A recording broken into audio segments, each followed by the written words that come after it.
Hello, good evening, everyone. My name is Tavle Joshua. I'm the Registrar of the Institute of Global Peace and Conflict Management, and we have been providing free training on professional diplomas in various courses. And for the month of October, we are doing our training on peace and sustainable development. That is to say that we are providing a free 1 month professional diploma training certification in peace and sustainable development. And this is our fifth day of the training. So I want to welcome all of you for creating time to be part of this meeting. For those of you that have registered to participate in this training, it has been awesome, and you people have been so dedicated to the training. So I wish to welcome all of you, and I hope that you people are catching up with the training so far. And I believe that we're going to have a great time together to, learn. So,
so it has been wonderful time, and I really appreciate all of you for your commitment and dedication.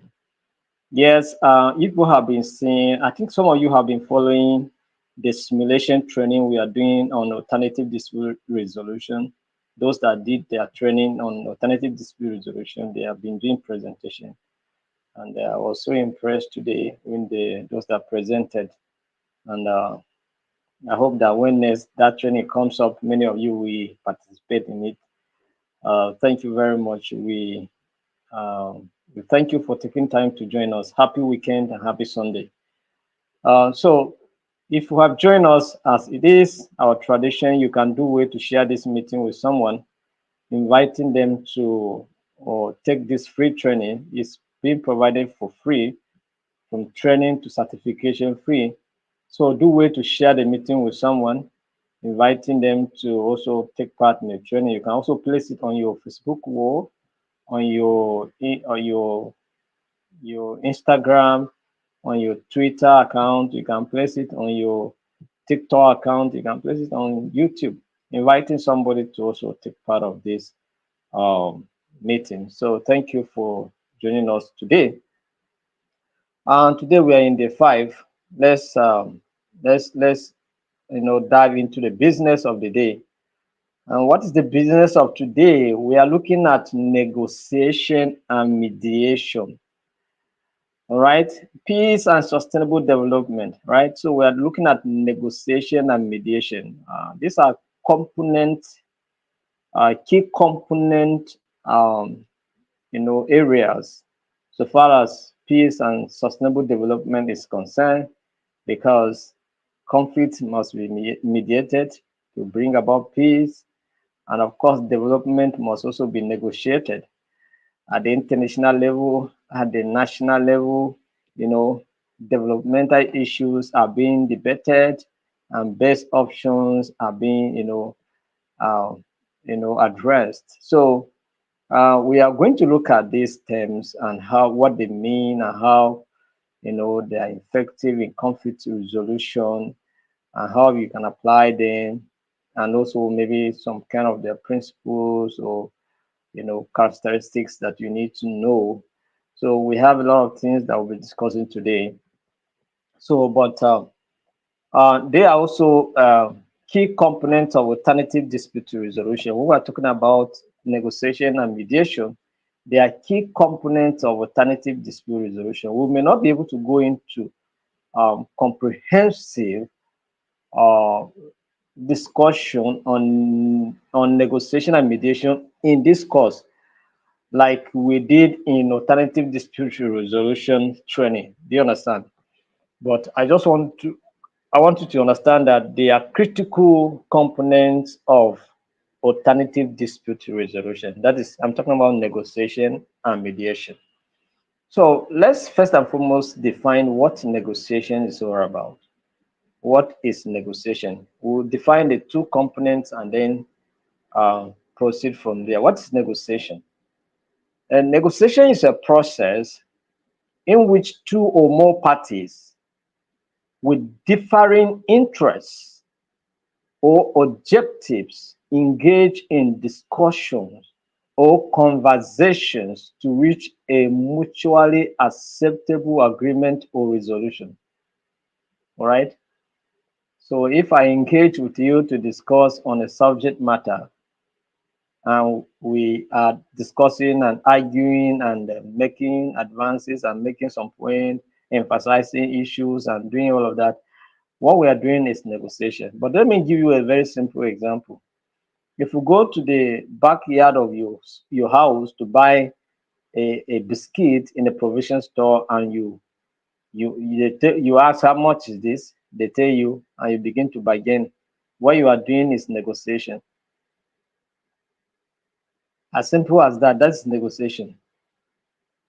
You go to the market, you want to price the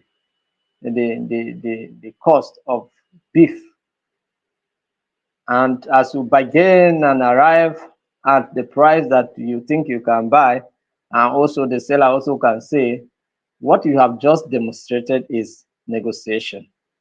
Do you understand? So when two parties or more come together to discuss to reach an agreement that is mutually beneficial to the parties, is co-negotiation. It is a fundamental aspect of human interaction. Fundamental. You want to take a bus to a next destination, ask how much? Area one, area one, area one. How much is area one? Area one, 700. Area one is 400 on. No, the price have changed since. Don't you see that they have increased the price of fuel, and then everything? A liter of fuel now is 1,000 naira. So I cannot carry you from here to area one 400 naira. Okay, if you can pay 600 naira, I will carry you. Please, I have 500 naira. Can you assist me? Please just enter. Let's go. What you have just done is negotiation. I get a point now. So it's a fundamental aspect of human interaction, and it plays a crucial role in various contexts. And I have mentioned several contexts here now. It plays what a crucial role in various contexts. I get a point now, including business, diplomacy, law, politics, personal relationships, personal relationship. Do you understand? And everyday decision making.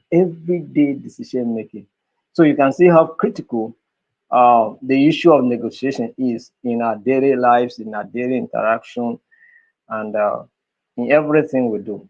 We negotiate everything, virtually everything. Your job, you negotiated for a pay, you negotiated for shiftings. For those of you that your job has to do with shiftings, you understand, so that you get a favorable shifting.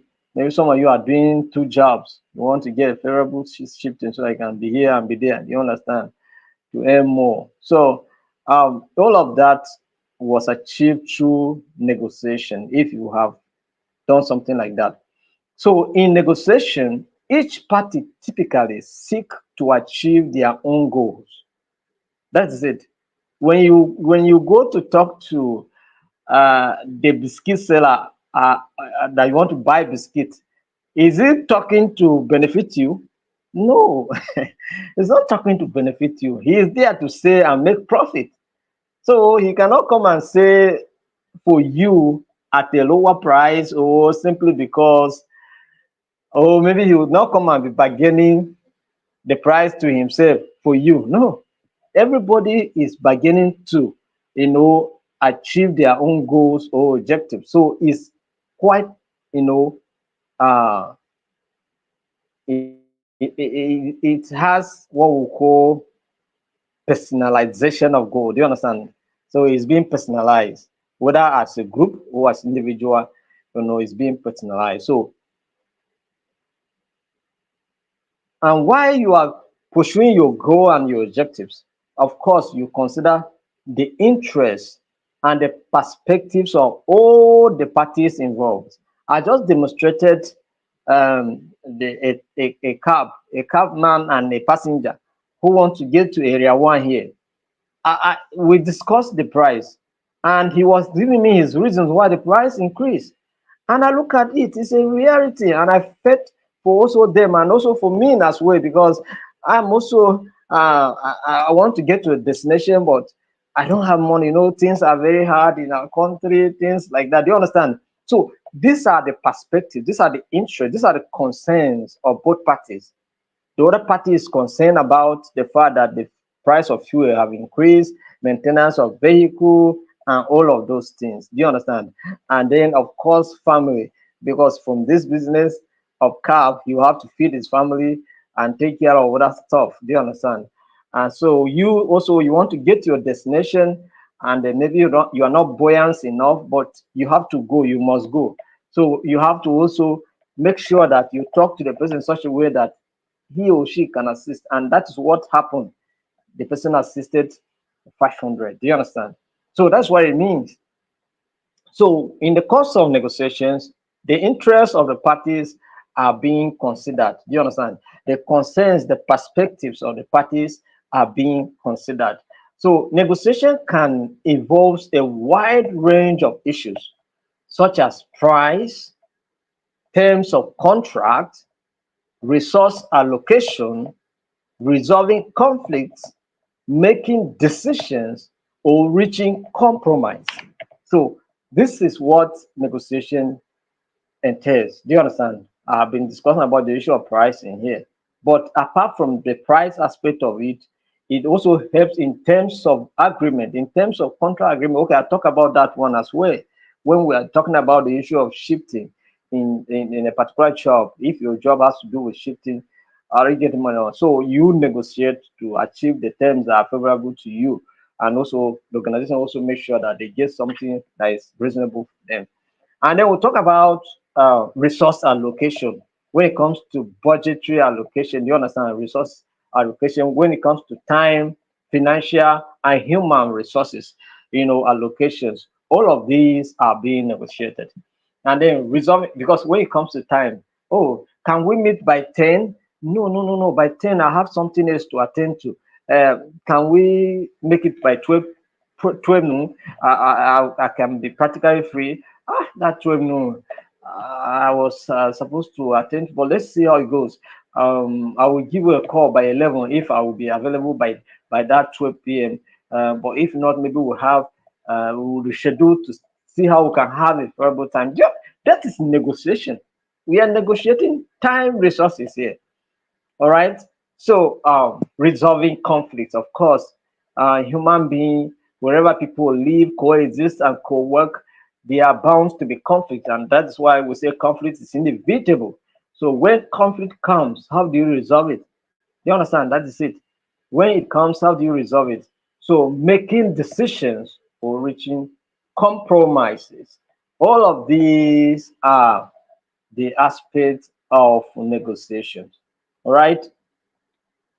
You know that this is an aspect of what negotiation.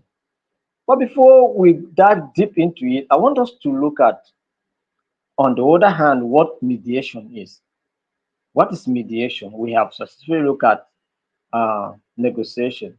What are the what is mediation? Mediation is a form of alternative dispute resolution. Like I say, there are key components in what alternative dispute resolution, in which a neutral third party known as a mediator helps parties in conflicts to reach a mutually acceptable resolution. In this case, in other case, the parties themselves discuss and reach an agreement. But in this case of mediation, we need a third party who can facilitate the process to arrive at at a solution. Do you understand? So the mediator facilitates communication between the parties to make sure that there's no abuse, there's no shouting, there's no raising of the tune, and all of that. Everybody maintain a moderate tune to make sure that it's discussed and arrive at a solution. Assist them in identifying issues that they may not be aware. Do you understand? So, and this is some of the things that some of you are demonstrating in our simulation class on ADR. Some of you have topics on mediation. Some of you have topics on mediation, on mediation. Some of you have topics on negotiation. Some of you have topics on arbitration, and some of you have topics on conciliation. And you are demonstrating this, how it happens, and it has been so effective. For those of you that have not been following us during the presentation, you can still go and watch it. When you see it, you see a lot of faces, not just only my face. So when you see something like that, it's a presentation, all right, simulation presentation. It's a training for them to practicalize the skills of arbitration or alternative dispute resolution. So, and exploring possible solutions and reaching a settlement. So this is what mediation is all about. This is what mediation is all about. So when we say that negotiation, two parties come together to, you know, discuss to make sure that they both achieve a mutual agreement that benefits all parties.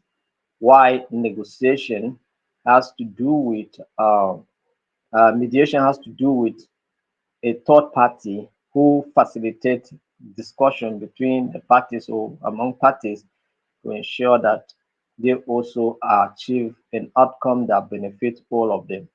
You understand? So now, what are the principles of negotiation? Because negotiation is not just being carried out. There are principles that guides negotiation.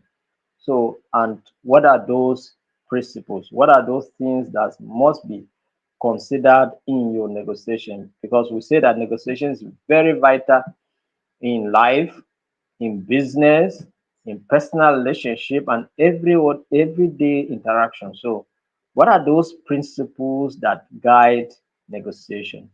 So, we'll examine those principles one after the other. Number one is preparation. Preparation, right?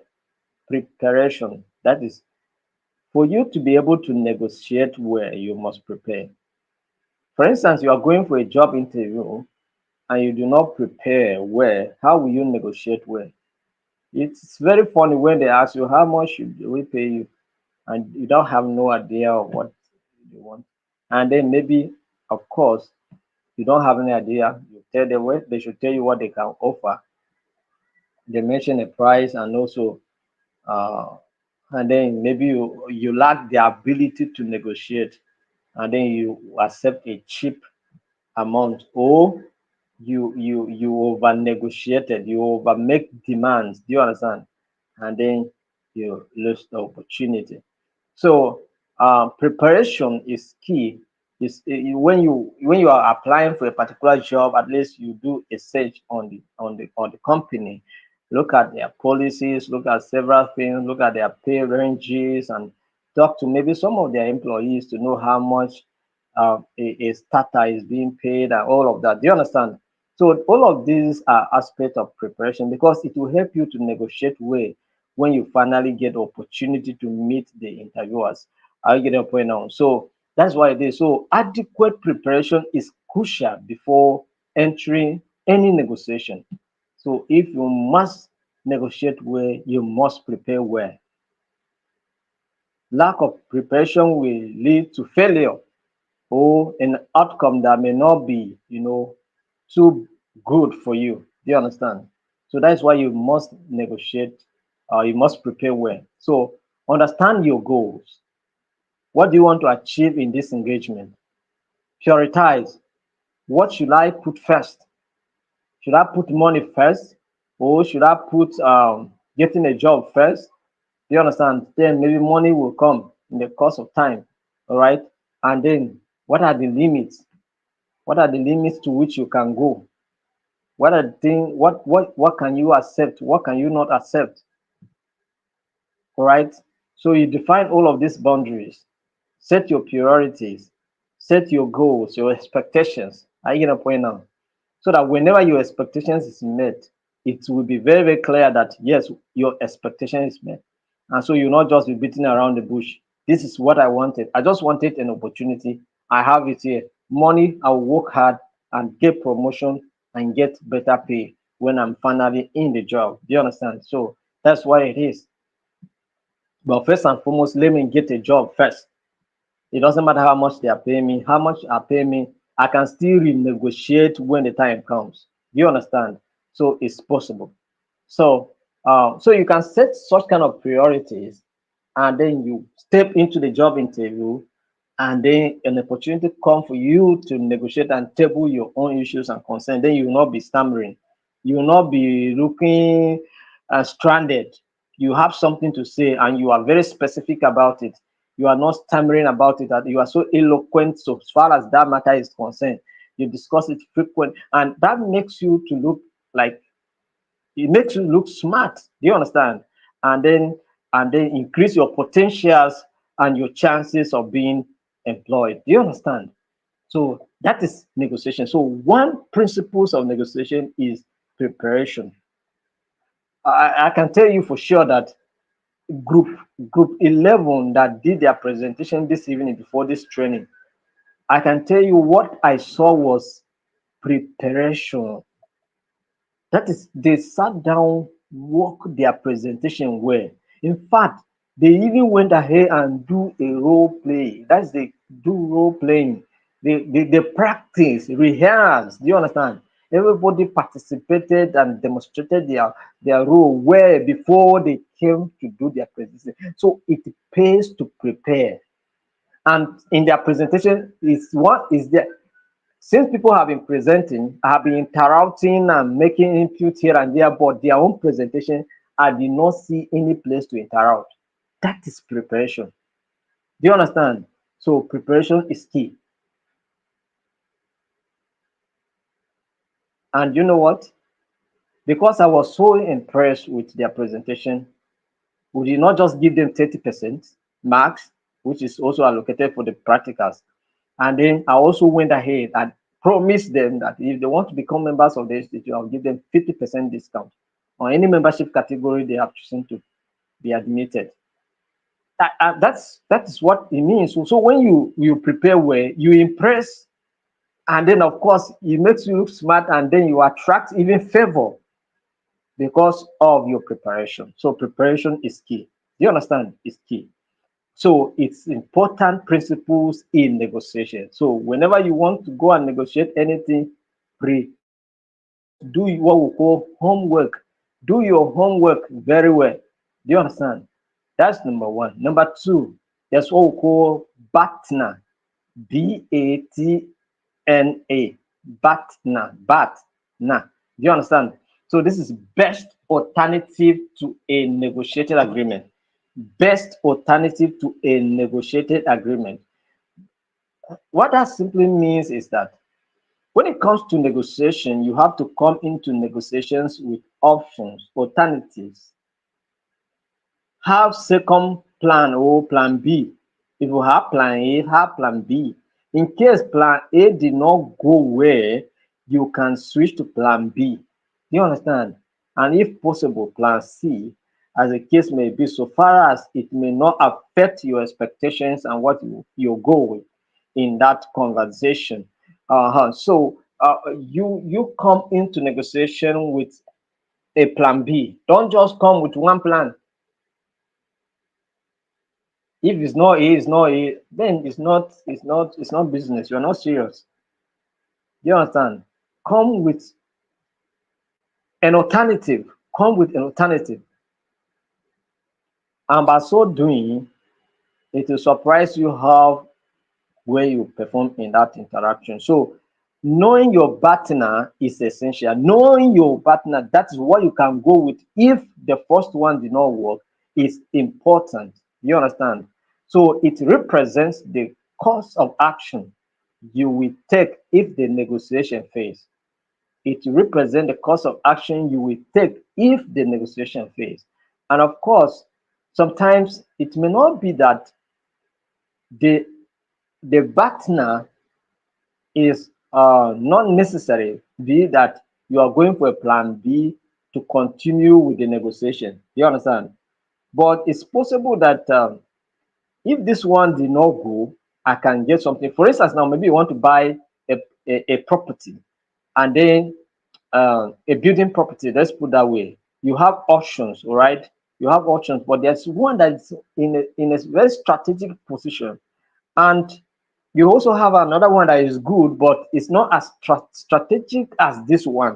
Do you understand? So, so you are putting the two into perspective, all right? So your partner here is the other one that is not in a strategic position, but is still a good building. Do you understand? So now the one that is in a strategic position now become your negotiated agreement. So if this one fails, maybe there is so much attached to it in terms of the cost, and then you don't have such money, then you can quickly switch to your best partner, which is the other option, which is not in a strategic position but it's still good. And then you can go, maybe that one is within your budget, and then considering other factors, you go ahead and get it. That's what we're talking about here. Your partner. Know your partner, all right? So having a strong partner gives you leverage during the negotiation. So you can even come and do uh well, you can even come and intimidate the people that have the property that is in a strategic position, because you can tell them, see, as I'm talking to you now, you can see these messages, you can see these codes. That's another property they are calling me to go and buy. You may not even tell them the place, so, but so that if you tell them the place, they will say, "Oh, well, that is in the bush now. Well, that is not as strategic as compared to this one." So you may not tell them all those details, but you tell them that you have another um, seller that is calling you, and they are even begging you to come and give them.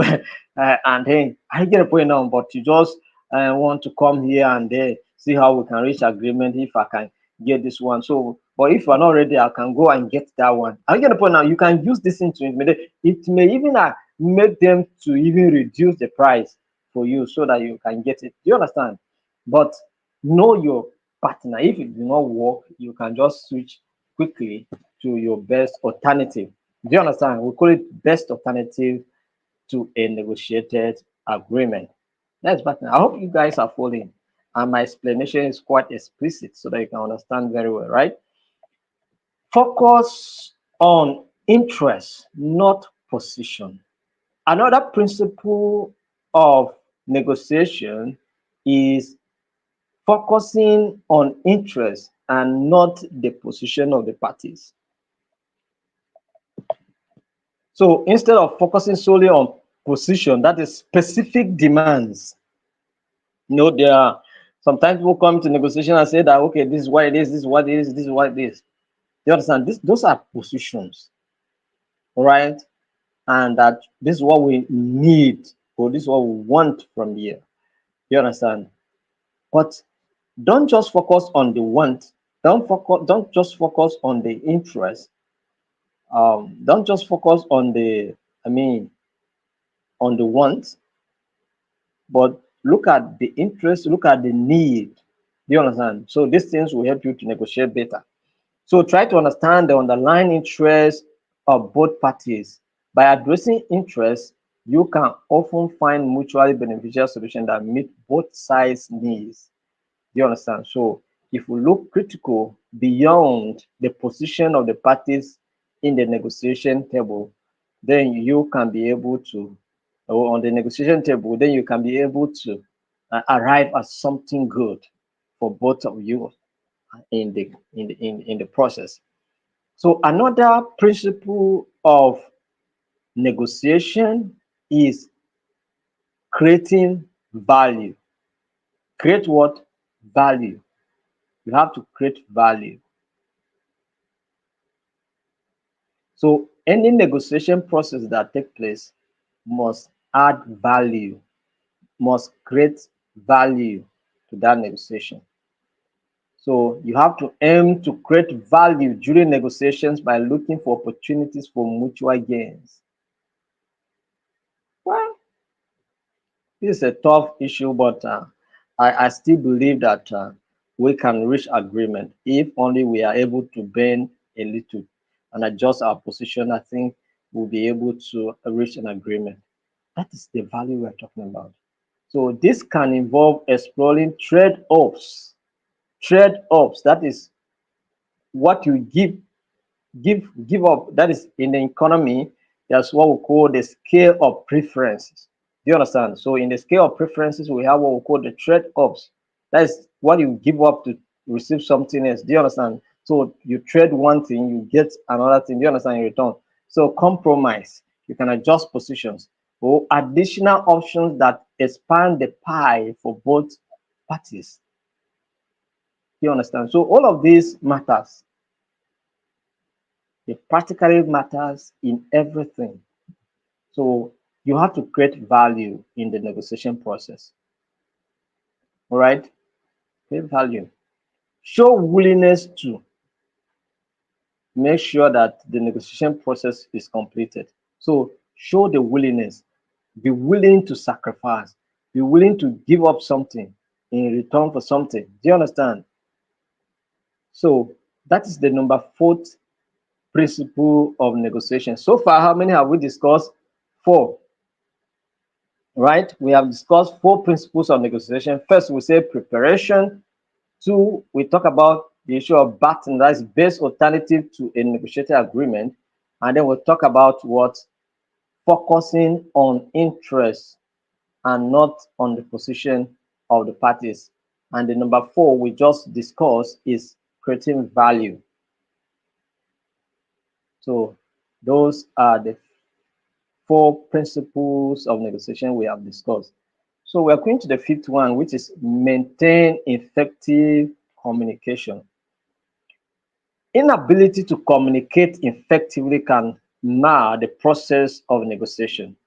Inability to communicate effectively can also disrupt the process of negotiation.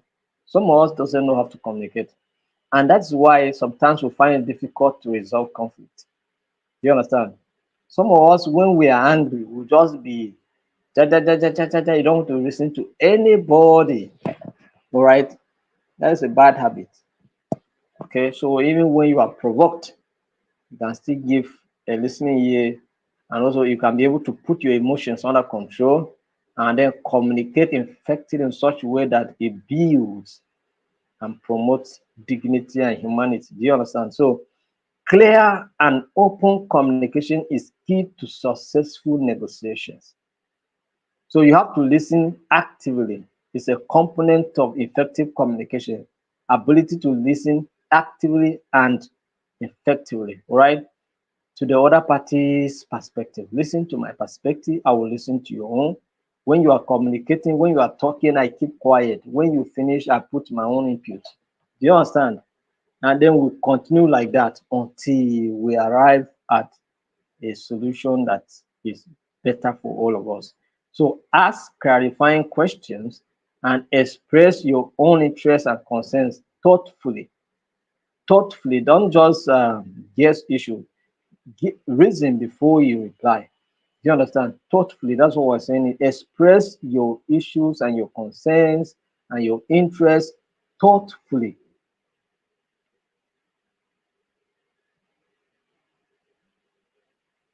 Ask questions. When you ask questions, you know. Have you ever seen where they arrest someone for asking question? No. You when you ask the right question, I'm not saying you should go and ask wrong question. No. You go and ask another question like this, they will just slap you.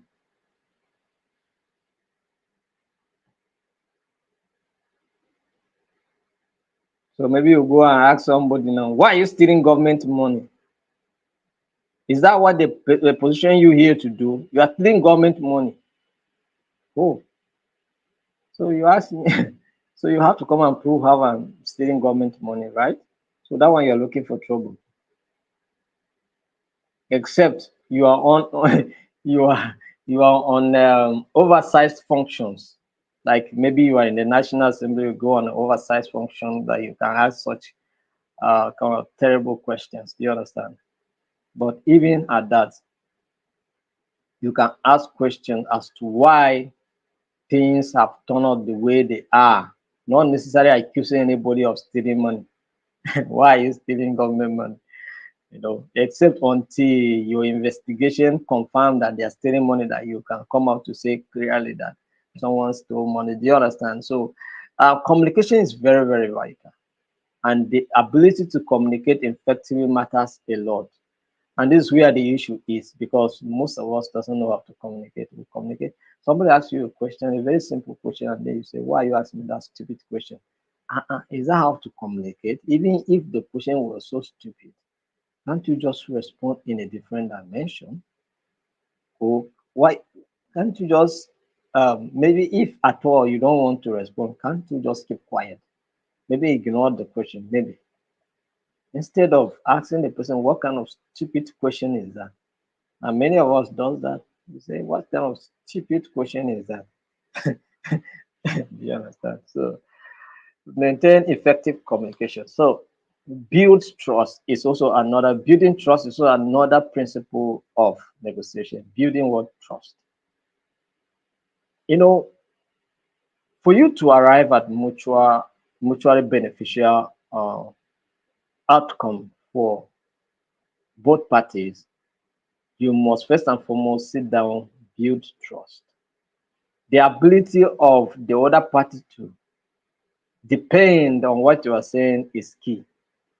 If you are dependable, then the issue is almost settled. But in situation whereby you are talking to me, but I am looking at you, and I believe these people, this is a serious issue. Like when we tell people, hey, this training is free, and you're not going to pay anything from training to certification, they say, "Are you sure?" And maybe they must have paid money somewhere when they told them the training is free. Do you understand? They'll ask you, "Are you sure?" Yes, I'm sure. You understand? So, and then you came. We provided peace education in July. It was free. Nobody charged you for certificate. Wow, it's true. Oh. You participated in emotional intelligence. You receive your certificate free. Nobody asked you for any fee. It is working. Oh. You participated in a ADR, and then you're about to take your exams and get your certificate for free. Nobody's asking you to pay a dime. Then this is an element of trust. Do you understand? It builds trust in the eyes of those that are joining this training every day. Assuming we some of you have done up to 3, 4 trainings already. Assuming we charge you in the first one now, you say, "Oh, these people are not reliable, they're not reliable, they're not reliable." They'll tell you something and then do another thing. Do you understand? So we try to maintain reliability as much as possible so that we will not be accused. Do you understand? So that's these are the issue. So building trust is key. Building trust is key. So build trust to whoever you are dealing with. Let the person trust you. So in that case, then they may likely believe what you are telling them. Do you understand? So it is an essential aspect for successful negotiation. So be honest, reliable, and transparent in your interactions. Building rapport with the other party can help create a more positive negotiating environment. The truth of the matter is that I'm not asking you for money, but do you know that people are giving us money? They are supporting the institute in one way or the other. It doesn't matter how small is the support, it's all support. Do you understand? It's all support. and they are giving it with the best of their, that is with all of their heart, and it's also being received with so much gratitude and appreciation. People are doing it willingly. Nobody is forcing them to do it. They contribute willingly. They say, okay, I'm just take this. I just want to support what you are doing. Do you understand? So it's being done. So that is it. So effective communication builds trust. Another one is using effective problem solving techniques. Using what? Effective problem solving techniques. That's another principle. Are the techniques to address the problem effective? What techniques are you using? Are you using bargaining? What techniques are you using? Are you using techniques that are not, reliable, that kind of thing? So you have to employ problem solving techniques such as brainstorming, exploring multiple options, all right?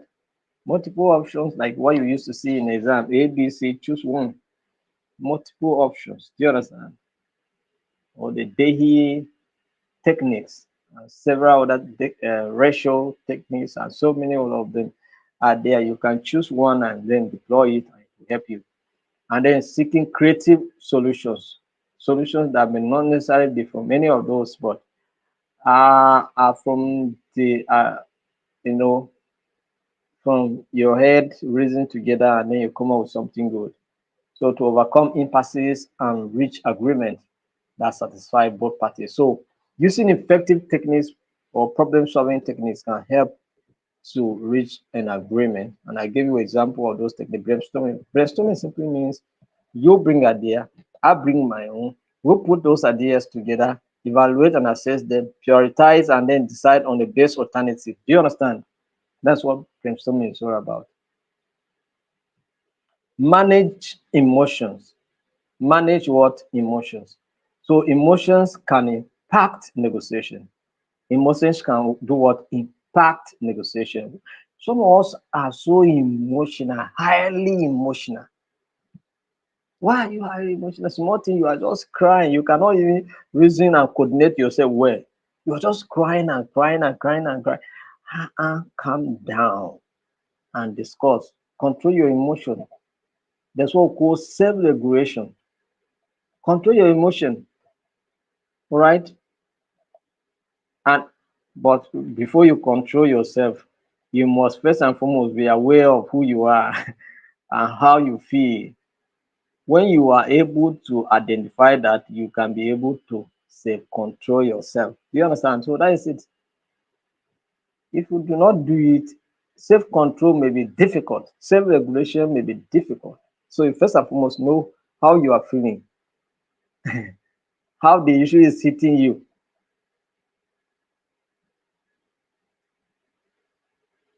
So that's why sometimes some people, when they are so angry, you want to ask them question, they will tell you, please, I don't want to talk. You understand? Not that they don't want to talk, but they are in a state whereby if we insist they should talk, you will not like the talk at the end of the day. It's better you would have allowed them not to talk at all. Do you understand? So so you just maybe you can leave it for a while when the tension reduces. You cannot ask them, they can say, whatever they want to say. Do you understand? I believe you must have experienced what I'm trying to express here. So manage your emotions. Managing emotion is also one of the principles of negotiation. You cannot go into negotiation with so much arrogance and pride. And yes, it's good to be smart and know what you are looking for, but you abuse and don't play everybody. You look down on every. No, no, no, no, no, no. Control your emotions. So emotions can impact negotiations. So stay calm, composed, and focused on the issues at hand. Don't go and be some of you when you're angry, you bring issues of yesterday night or yesterdays. Our wives. Now, na sabi do that one. Oh, telling you, if you are a married man here, I believe you must have received reminders of the offenses you commit to your wife in a time past. When you offend her, she will go back and bring matters that are not issued down, but they want to remind you of how you have been offending them. You understand? So it's like that. So, but you can control your emotions and focus on the issue at hand. Do you understand? Forget about what has been. If you bring the past issues, it will limit and hinder the progress of the discussions. Right? So recognize and manage your emotions and those of the other party. Because sometimes you discover that sometimes it's not your emotion. Sometimes it's the emotion of the other party that you need to address, you need to deal with. So if somebody is vibrating, and then you too, you follow to vibrate, at the end of the day, all of you will consider as mad people or angry people, angry without control. You'll be put in the same class. But if one is and you keep quiet, do you know that to some point you try to understand the emotions of the person? You feel that you know that the person is very, very offended and very hot. Do you understand? So let you not just add to what is already hitting him. So let you maintain your cool. Do you understand? So that you not just add to the issue. Because if you also dare to say a word, it will aggravate the situation. So what do? You maintain your cool. Maybe when the person vibrate and vibrate and vibrate and vibrate and then calm down, you can begin to engage the person small, small, small, and then have discussion. That's why sometimes somebody is angry, but at the end of the day, people both will laugh and then go on and say, "No, the truth of matter is I was very, very angry." Do you understand? I was very, very angry. But it's not a problem. We can work it out. We can move on. You understand? So that's what it is. So manage your emotions and those of others so that you can be able to achieve effective negotiation. So be willing to walk away is the last principle. Walking away is not necessary failure. It's not a sense of defeat. Please know when to walk away. If not, there's nothing on earth that is so compulsory, except, as my pastor would say, except to go to heaven. Apart from going to heaven, nothing is so compulsory in life. Is there anything so compulsory in life? No. So don't die because of a thing. Walk away. Even somebody offended you, and you feel that the person is not even giving attention, is not willing to cooperate. What do? Walk away. My father taught me that secret. Oh. Anytime my mom will be vibrating, when she's angry, my father will just say, "Put me water, let me take my bed." Take his bed. Wear his clothes. Jackpa. He will not even say a word. He will go.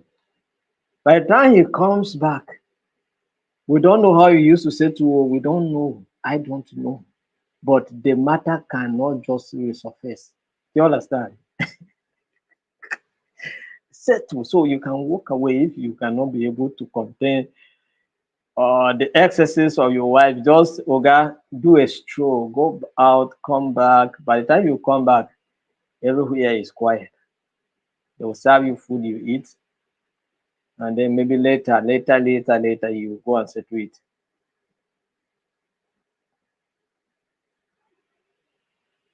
I'm just giving you some simple example of what it means to walk away. You go to shop to buy something and the price is too much for you, walk away. You may get it somewhere cheaper.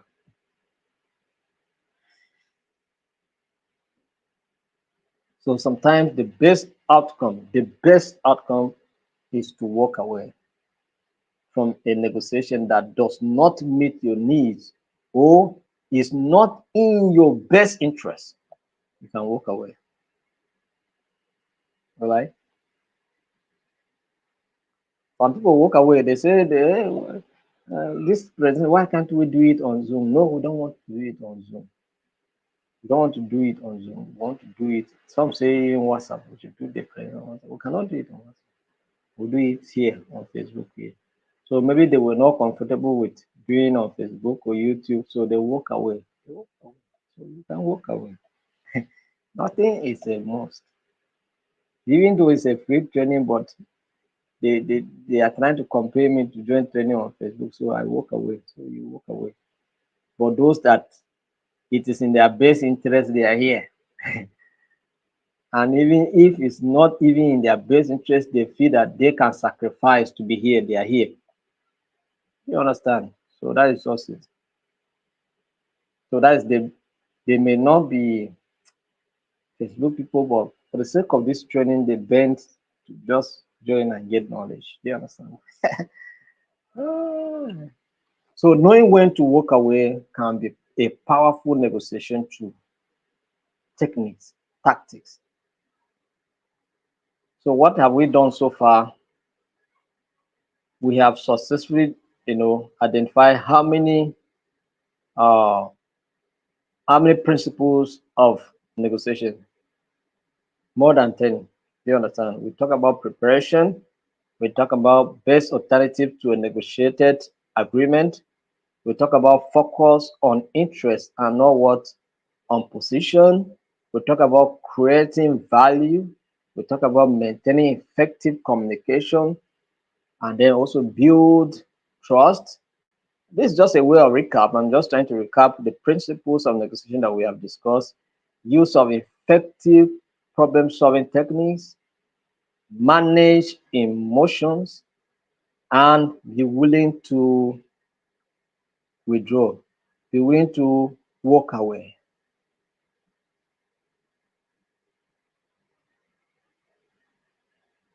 So by applying these principles to negotiation strategy, you can enhance your effectiveness and increase the likelihood of achieving your favorable outcomes. So try and apply them when next you are to negotiate a landed property, you have to negotiate a fare, you have to negotiate um, anything,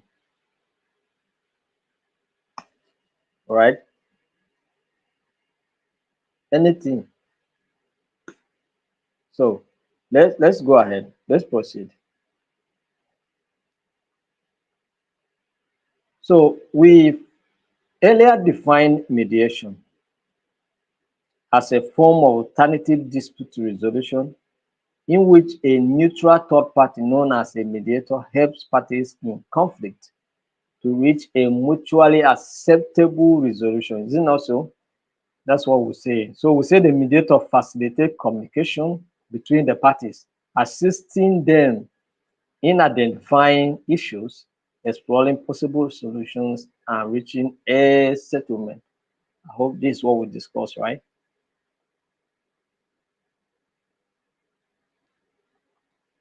On the definition of mediation. So now the question is, what are the techniques? We talk about the principles of negotiation. So what are the techniques of mediation? So what techniques are we going to look at? We have some key techniques that we want to look at, right? We have some key techniques that we're going to look at.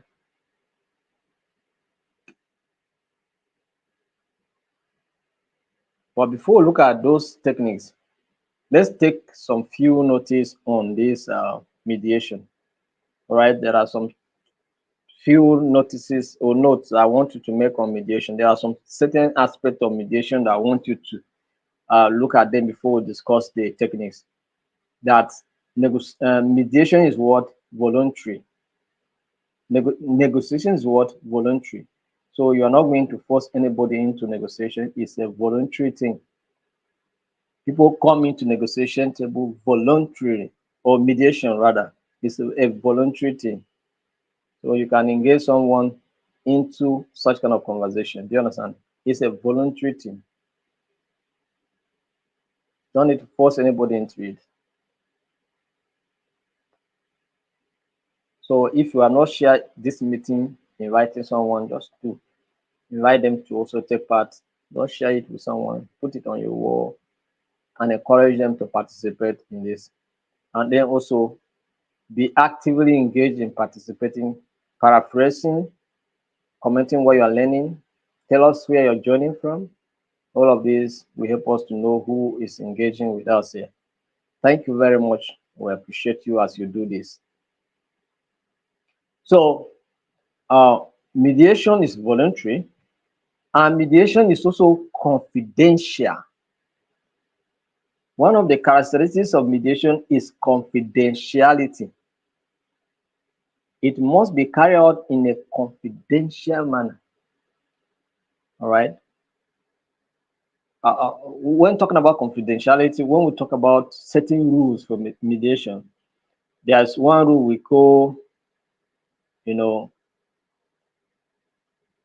the Vegas rule. The Vegas, you know, Vegas now in US, the Vegas rule.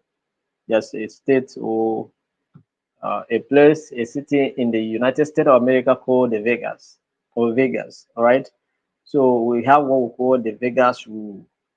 That rule say whatever is being discussed in the room where it's being discussed should remain in the room.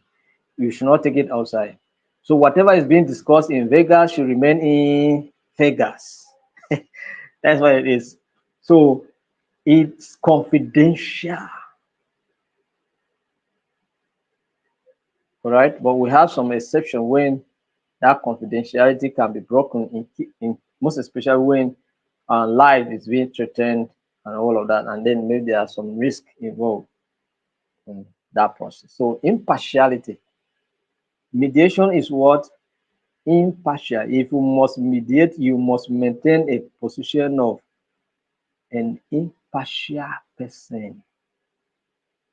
Once you show element of partiality, you are automatically knocking yourself out of that negotiation process, because there will be no trust, because there will be no word trust, and of course it will affect the mediation process. Then we'll talk about informal. Mediation is also informal. It's not a formal, it doesn't have a formal process like litigation or arbitration. Do you understand? So once two parties look at the issue and maybe they are not finding a solution, they can decide that, okay, let's approach someone to help us to listen to this matter and help us how we can resolve it. Okay, so it's informal. And then we say it's also cost effective. Mediation is also cost effective. You can spend little or nothing to arrive at your solution through the instrumentality of what? Mediation. Then mediation is also aimed to preserve what? Relationship. Mediation aims to do what? Preserve relationship. Mediation aims to do what? Preserve relationship. So these are the few key notices I want you to know about mediation. We can call them the characteristics of what? Mediation, if you so wish to call them like that. Those are the attributes of what? Attributes of mediation. So what are the techniques you can deploy to resolve dispute? What techniques to use in mediation? What are those techniques you can deploy to, carry out mediation? One is active listening. Active what? Listening. Listen actively. As a mediator, you must listen actively to each party to understand their perspective, concerns, and interests. So active listening is key. The ability to listen well means the ability to communicate effectively. Once you cannot give a listening ear, you are already failing. You have failed. So what do you do? Your ability, what makes you a good leader is your ability to listen and also to communicate when necessary. But listen more than you communicate. Some of us are always talking. We have diarrhea of the mouth. Talking cha cha cha cha cha cha, you don't want to listen to anybody. Somebody is saying something, but you cannot listen. You understand? You are just cha cha cha cha cha cha cha cha cha cha. Cha. So how will you follow up with what the person is saying? So active listening is key. All right. So summarizing. So when you listen actively, you summarize. Some of you are summarizing what I'm saying here in your own way. You understand? You're summarizing what I'm saying here in your own way. That's what some of us are doing here. So the mediator summarizes what each party has said to ensure that clarity and understanding is achieved. So when all the parties must have argued and then they must have contended over issues and then agreed on some certain things, you summarize those things and then ask them questions to affirm that this is their position and this is what they have said. You understand? So summarizing can help the parties see common ground and areas of agreement. So always, uh, you know, summarize when somebody is talking.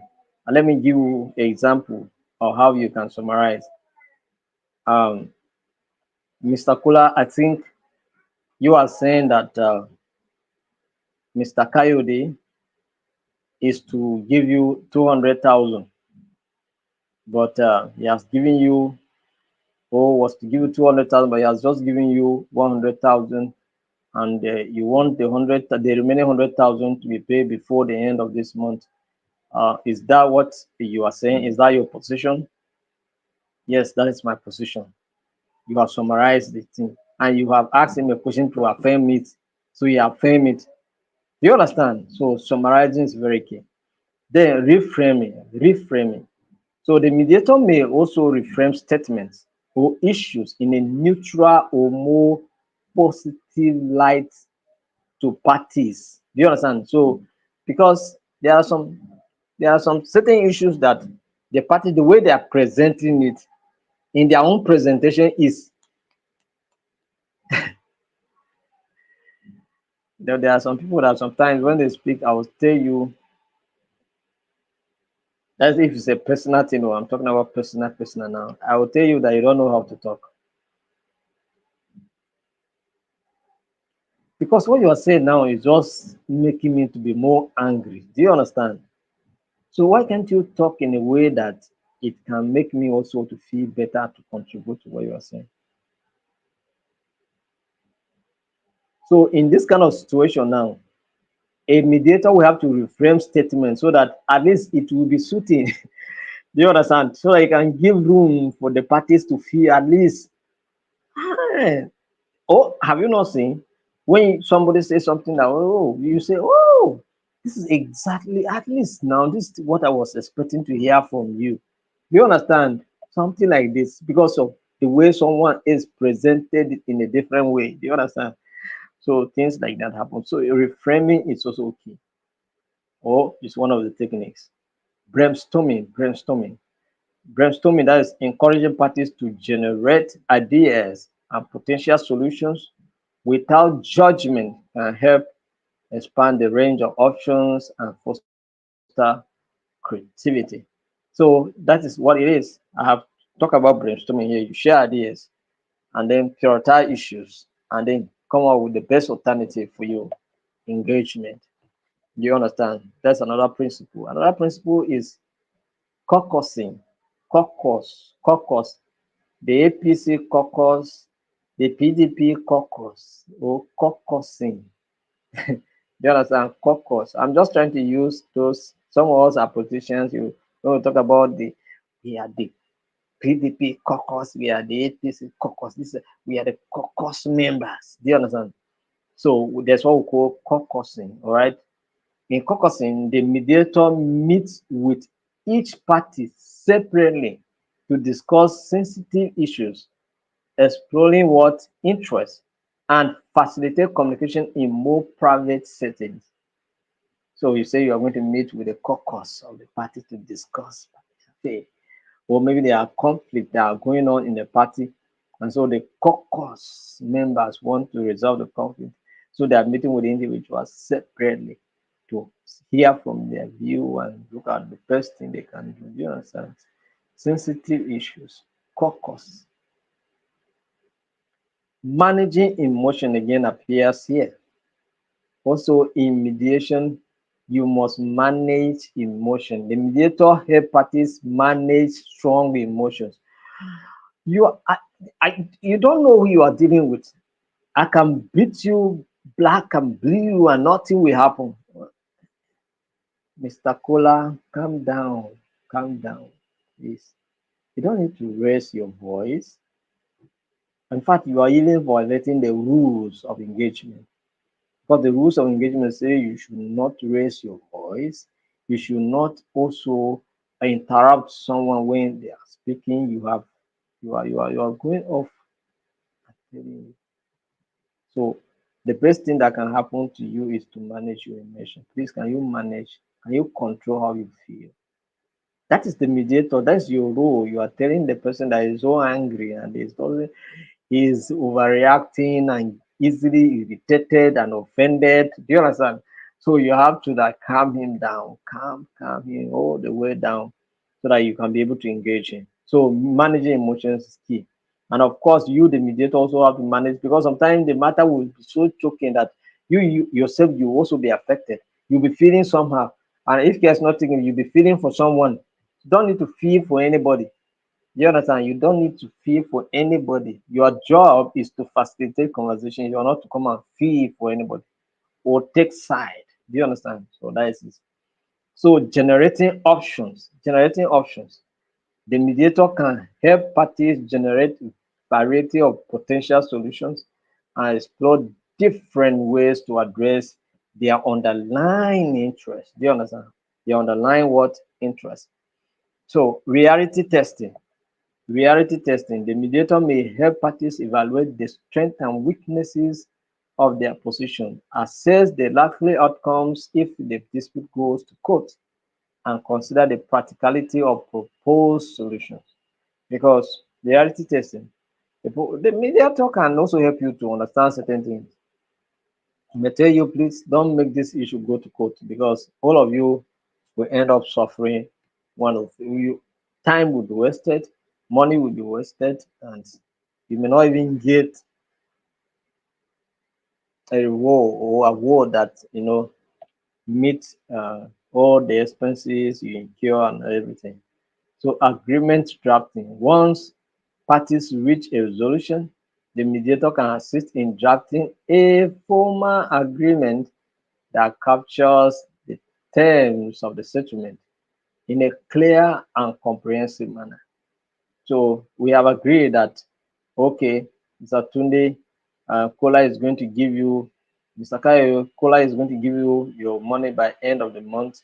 That is 31st of or 30th October, and the amount is 100,000, and it should be payable to social account. Is all of those details. Do you understand? So you can draft an agreement to show us how those things work. Now, the last topic we are going to look at before we call it a day is case studies of successful negotiations and mediations. Do we have case studies to back up what we have been discussing? So, what are the case studies to back up this issue of negotiation and mediation as we have discussed? Number one is Good Friday Agreement. Good Friday agreement. If I say this agreement was done on a Good Friday, some of us know what Good Friday is all about, but so then as a result of that, they name it Good Friday Agreement. That was done in 1998. Let me give you a background of what happened. All right. So the Good Friday Agreement, also known as the Belfast Agreement, the Belfast Agreement was a landmark peace agreement in Northern Ireland, right? That sought to end the decades-long world conflict between nationalist and unionist party people, nationalists and the unionists. Do you understand? Party people, and causing division in the country, conflicts here and there, no legitimate government. So we're fighting. So what happened? The negotiation process. The negotiation involved multiple parties, including the British and Irish governments, all right, as well as political parties representing both communities in Northern Ireland. The talk spanned several years and involved intense mediation efforts. So sometimes it can be so bad, it will go for a long period. Sometimes it's short and it's concluded. You understand? But at the end of the day, results achieved. So the outcome, what was the outcome?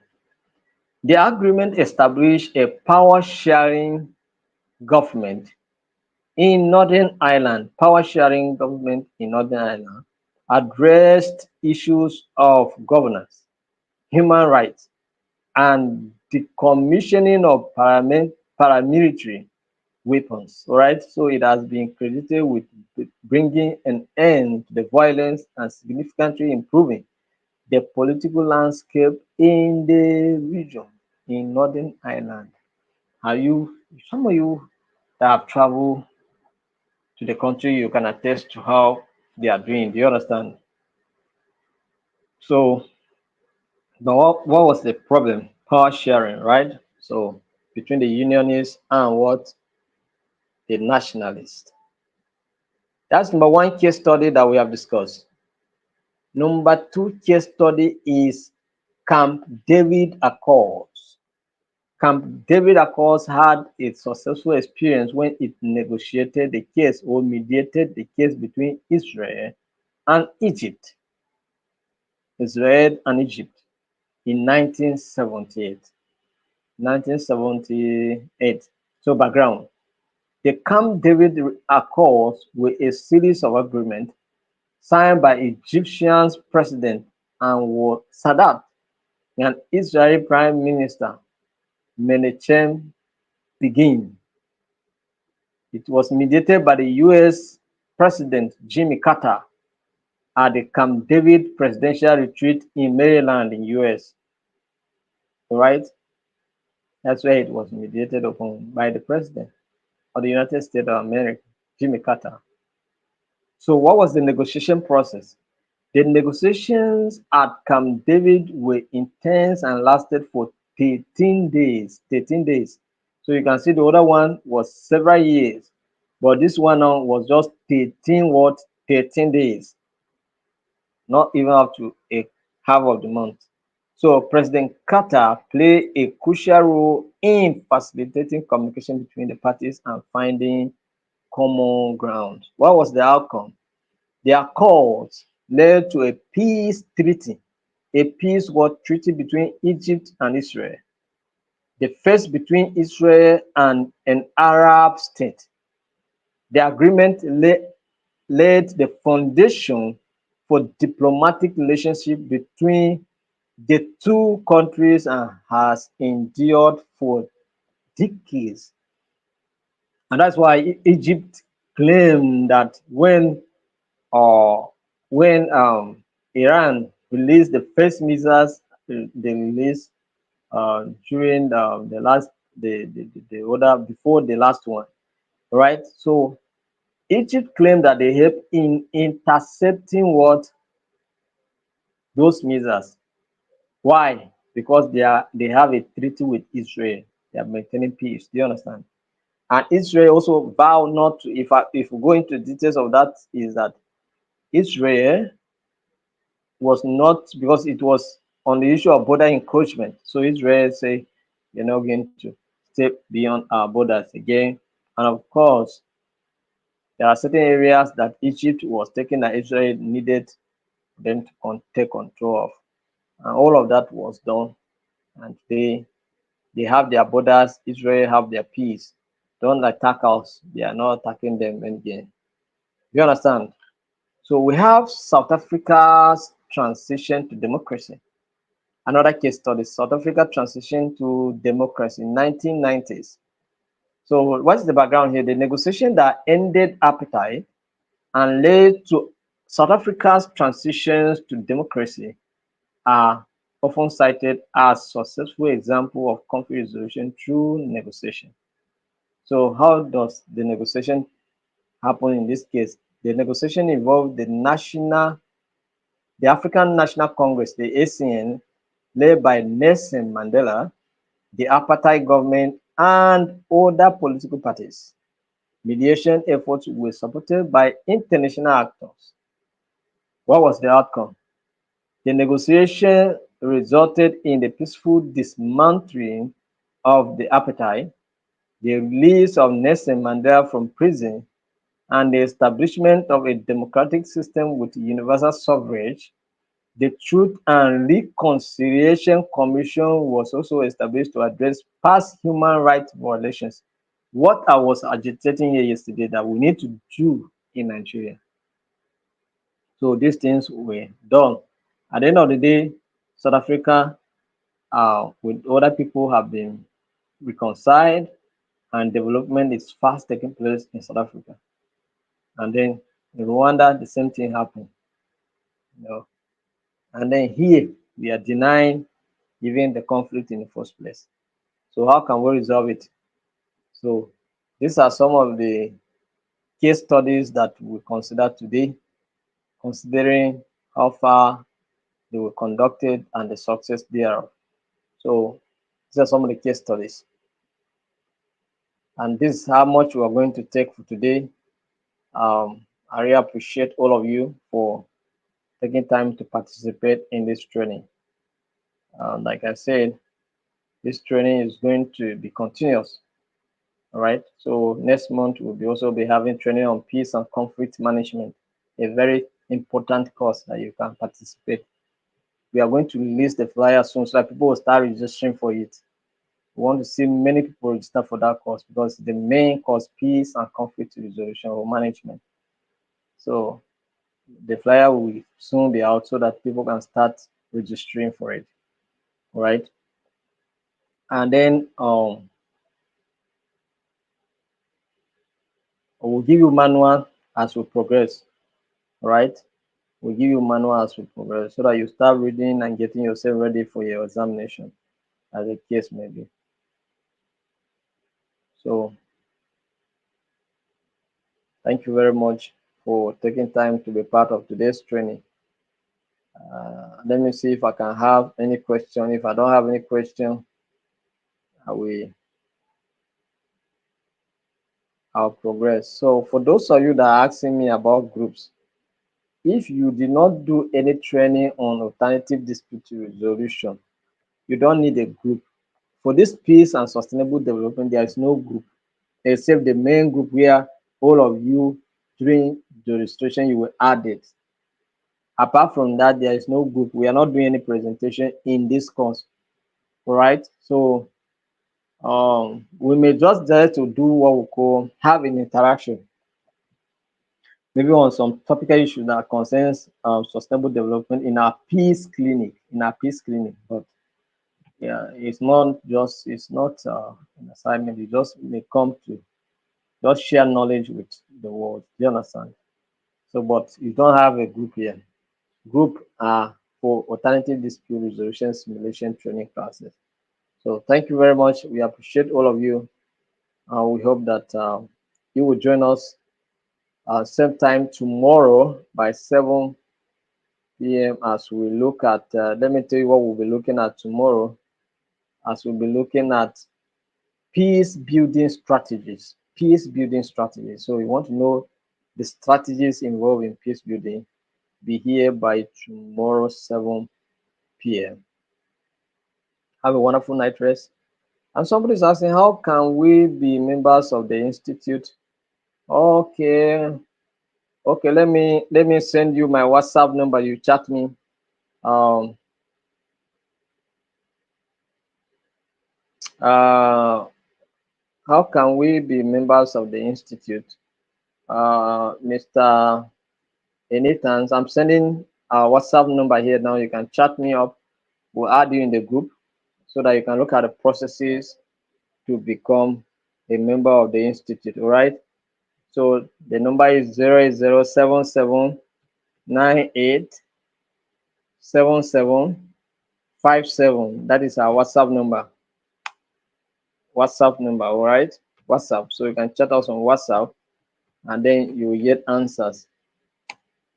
All right. So I'm sending it in the comment section. You can check it and see it. All right. I'm sending it now.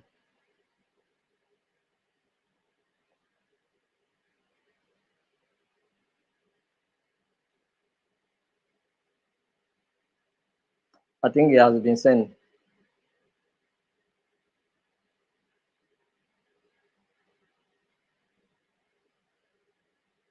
So it has been sent.